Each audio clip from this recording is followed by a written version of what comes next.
શ્રી કૃષ્ણ મિત્રો, જો બટેટા અને ચિપ્સ બનાવી તો આપણે સહેલું ઉતાર્યું.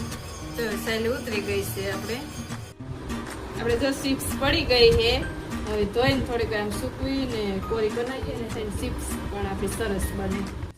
આપણે તેલ થઈ ગયું છે. હવે જો પછી આમાં લોટ થોડોક તપેલો નાખી ને આ તરીએ ને તો આમાં છે ને તેલ ન રહીએ તો સરસ થાય આ ચિપ્સ. તેલ વગરની કોરી કોરી બહાર હોટલમાં મળે ને એવી જ થાય.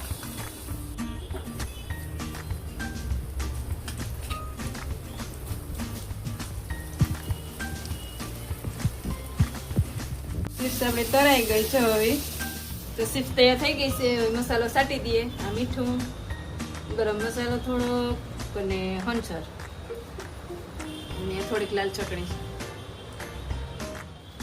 ને આપણે સોસ ખાઈ શકીએ. આપણી ચિપ્સ બની ગઈ છે.